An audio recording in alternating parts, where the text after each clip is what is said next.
السلام عليكم بنات، كي دايرين؟ لاباس عليكم؟ بخير؟ نتمنى ان شاء الله تكونوا بالف خير بصحه جيده. مرحبا بكم في قناه حسنيه بيوتي، كتجيب لكم دائما وصفات طبيعيه. كما كتشوفوا معايا البنات، اليوم ان شاء الله جيتكم بوصفه جديده، فيديو قصير. صراحه وصفه اللي خاص حتى شي بنت ما تخطاها. كيف ما كتشوفوا معايا البنات، عندي هنا البنات جوج مكونات صراحه اللي ضروري خصهم يكونوا في كل بيت ديال اي سيده. كيف ما كتعرفوا البنات، دابا الصيف والناس كتمشي دابا للبحر، يعني لا بيسين، يعني الشعر ديالنا كيوقع ليه مشكل ديال التساقط، او اللي كيولي تقصف لينا الشعر ديالنا بالشمس وبالماء. المهم الشعر كياكل الدق نيت بصح نيت في الصيف. البنات جبت لكم هذه الوصفه خطيره البنات، تقدروا تعالجوا بها الشعر ديالكم. ما غادي توقع ليه حتى شي حاجه ان شاء الله، سواء مشيتوا للبحر او لا بيسين، يعني حتى شي حاجه ما غادي توقع ليه. كيف ما كتشوفوا معايا البنات، هنا عندي جوج مكونات فقط. عندي البنات المكون الاول اللي هو بيضه بلديه، ضروري خصنا بيضه بلديه، ما تكونش روميه. ضروري البنات تحتاجوا في هذه الوصفه بيضه بلديه. وغنحتاجوا البنات المكون الثاني اللي هو زيت العود، زيت الزيتون. صافي البنات، جوج مكونات اللي غادي نحتاجوا. بالنسبه لهذه الوصفه البنات، كترطب البنات الشعر، كتغلف ديك الزغبه، يعني ما كتخليهاش تقصف او لا تقطع. صراحه البنات حتى الشعر كيولي يعني رطب ملي كتستعملوا هذه الوصفه هذه. راكم عارفين البنات مع لا بيسين والبحر كيولي الشعر بحال كيولي مشوك، بحال كيولي مشنتف، يعني كيتنفخ ليكم.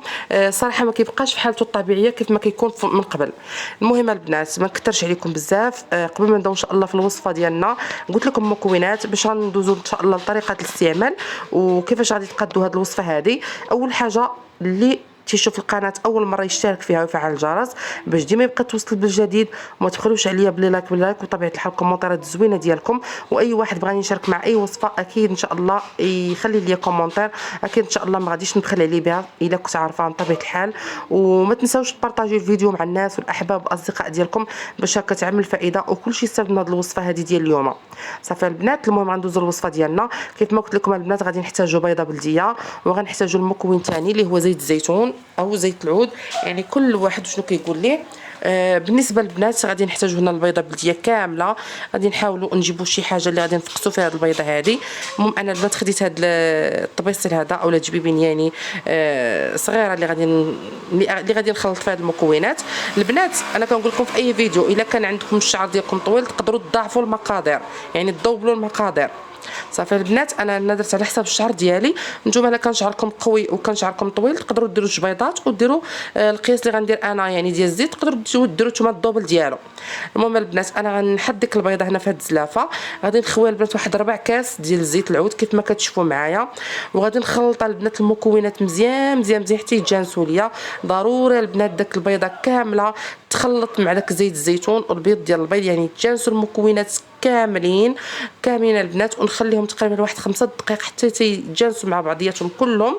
من بعد البنات غادي نطبقوها على شعرنا اللي غادي يكون ناشف من طبيعه الحال، ما يكون لا سارد لا والو. غنطبقوها على الشعر وغنخليوها البنات 2 سوايع حتى 3 سوايع. من بعد البنات غنغسلوا شعرنا عادي، وغادي تشوفوا البنات النتيجه. صراحه البنات نتيجه خياليه، وحبذا لو استعملتوها كل نهار في السيمانه غادي تكون نتيجه زوينه، وغتحافظوا على شعركم، ما غيتقصف لكم، ما غيتقطع لكم، يعني تقرد لكم الزغبه ديالكم، ما غيتشنتف لكم شعركم، يعني يولي لكم حرش، ما حتى شي حاجه البنات. غتبقى البنات الزغبه زوينه، وغتبقاو محافظين على شعركم، سواء مشيتوا لابيسين او لا مشيتوا للبحر، يعني شعركم غادي يبقى مقاد، حتى شي حاجه ما غادي توقع عليه. المهم البنات، هذه الوصفه ديال اليوم كنتمنى ان شاء الله تعجبكم، وكنتمنى تكون خفيفه وظريفه على قلوبكم. وكيف ما قلت لكم قبل في لا فيديو، اي وصفه بغيتوني نشاركها معكم كتبوا لي في التعاليق، ما غنبخلش عليكم بها. المهم البنات، كنبغيكم بزاف بزاف، وكنتمنى تستافدوا من هذه الوصفه هذه، وكنتمنى تجربوها وردوا عليا في التعاليق. اكيد ان شاء الله غادي تعجبكم بزاف بزاف. بيزو لكم كاملين.